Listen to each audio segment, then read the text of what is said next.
चलो दुकान पे देखते हैं, फोन बनाए का नहीं बनाए। गाँव भी जाना था मुझे आज। भैया जी मेरा फोन बन गया? नहीं भाई, तुम्हारा फोन नहीं बन रहा है। क्यों नहीं बन रहा?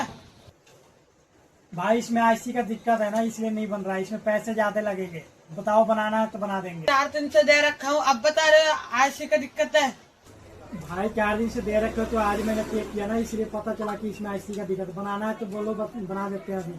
भैया जी रहने दो, आधी टिकट है मेरा। मैं गाँव जा रहा हूँ, गाँव से मरवा लूंगा। ठीक है भाई, जा।